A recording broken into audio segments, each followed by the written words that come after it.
And we're back. This time I'm going to show you how to create a strobe transition in Premiere Pro.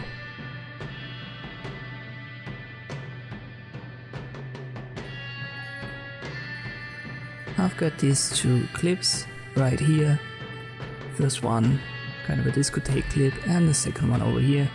And I wanna create a transition between the two. So I'll create an overlap of both, and I use the strobe light effect. You'll find that under effects, and then video effects, stylize and strobe light. Just drag and drop it on your video file, and I will get rid of mine and use the new one that I've just dropped on my video file to show you how it's by default. You've got this white color and this effect. It applies to the full video file as a default. Let us go to the starting position and then we'll start an animation. So I'll create a first keyframe and I make it blend with the original to 100% so it doesn't show. I'll go to the last position of my overlap, create a new keyframe, and then have it set to 0%. So this is now the effect we have. So it accelerates. I'll go a couple of frames to the right after my last keyframe and I'll create a new one and make it 100% again.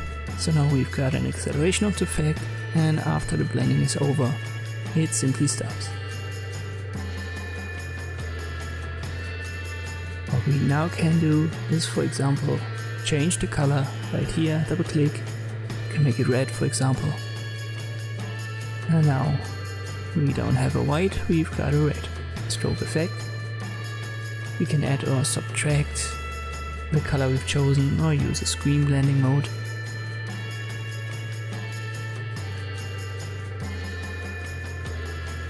But what we want to do in this tutorial is to make the layer transparent so that we have a strobe effect between both video files. And it looks like so.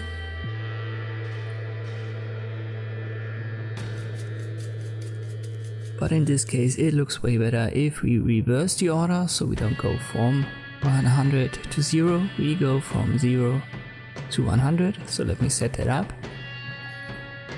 0% on the first keyframe.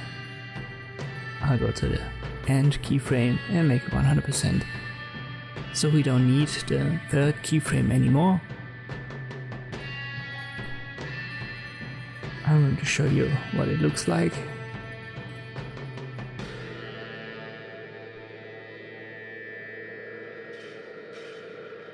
So it decelerates now, and that is exactly what we want to have in this case. There are two more options. We can adjust, which is the strobe duration and the strobe period. It's pretty self-explanatory. Just test it out with the files that you're using. For this specific video files, it's best to have around 0.2 for the strobe duration and a period of 1 second. That's fine. And this is how you can create these strobe effects. Just try everything out and adjust it to your liking. Thank you for watching, and I'll see you next time.